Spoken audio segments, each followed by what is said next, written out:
बच्चों, चलिए प्रश्न पढ़ते हैं। निम्न में से कौन सी स्पीशीज में अत्यधिक द्विध्रु आघूर्ण होता है? हमें यहाँ पर प्रश्न के 4 विकल्प दिए हुए हैं। SbH3, बी PH3, सी विकल्प में हमें यहाँ पर दिया हुआ है NH3।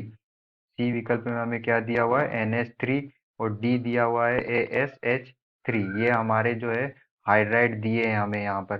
तो चलिए अब हम प्रश्न की क्या देख लेते हैं, मुख्य अवधारणा देख लेते हैं। तो यहाँ पर हमारे प्रश्न की मुख्य अवधारणा क्या होगी? जो हमारा द्विध्रुव आघूर्ण होता है, जो हमारा द्विध्रुव आघूर्ण होता है वो समानुपाती होता है, यौगिक में उपस्थित इन परमाणुओं के बीच में। यौगिक में जो परमाणु होते हैं, यौगिक या अणु में जो परमाणु उपस्थित होते हैं, तो परमाणुओं के बीच विद्युत ऋणता, जिसे हम इलेक्ट्रोनेगेटिविटी कहते हैं, विद्युत ऋणता जिसे En इलेक्ट्रोनेगेटिविटी En से हम दर्शाते हैं, में अंतर। विद्युत ऋणता में जितना अंतर होगा, यौगिक या अणु में जो परमाणु होते हैं उनके बीच में जितना विद्युत ऋणता में अंतर होगा, हमारा जो द्विध्रुव आघूर्ण है वो उतना ही ज़्यादा होगा। और इसे हम द्विध्रुव आघूर्ण को किससे दर्शाते हैं?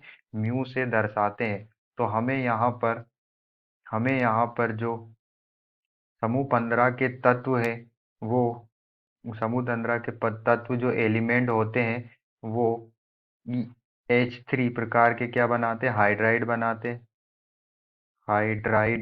बनाते हैं। तो इन सब में हम देख सकते हैं कि जो H3 है हमारा, जो हमारे किससे जुड़ा रहता है? हमारे एलिमेंट से जुड़ा रहता है। यहाँ पर जो हमें 4 विकल्प दिए उसमें एलिमेंट से जुड़ा हुआ हमारा H3 वो स्थायी है।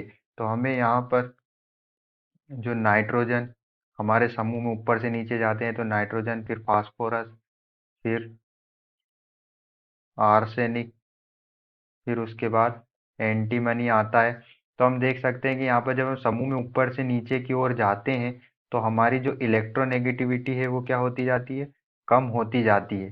तो यहाँ पर जो हमारा नाइट्रोजन होता है उसकी इलेक्ट्रोनेगेटिविटी सबसे ज़्यादा होती है।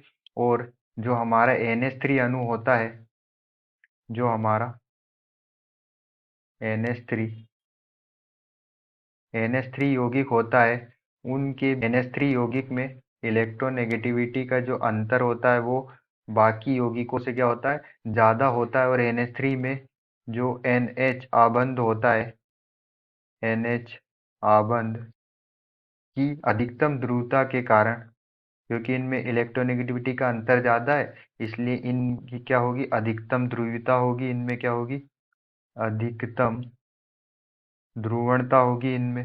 अधिकतम अधिकतम ध्रुवता होने के कारण ये उच्चतम द्विध्रुव आघूर्ण होता है। इसमें क्या होता है?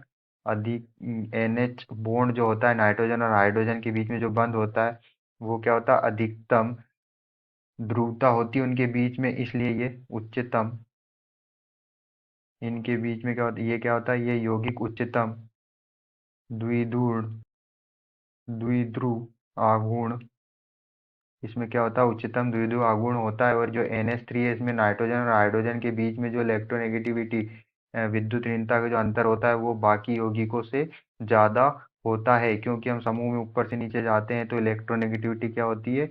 कम होती जाती है। तो जो अंतर होगा वो भी इलेक्ट्रोनेगेटिविटी का कम होगा। सबसे ज़्यादा अंतर NH3 के बीच में मिलता है। और जो NH नाइट्रोजन और हाइड्रोजन के बीच में जो बंध बनता है उसकी क्या होती है? अधिकतम ध्रुवता होती है, इसलिए उनमें क्या होता है? उच्चतम द्विध्रुव आघूर्ण होता है।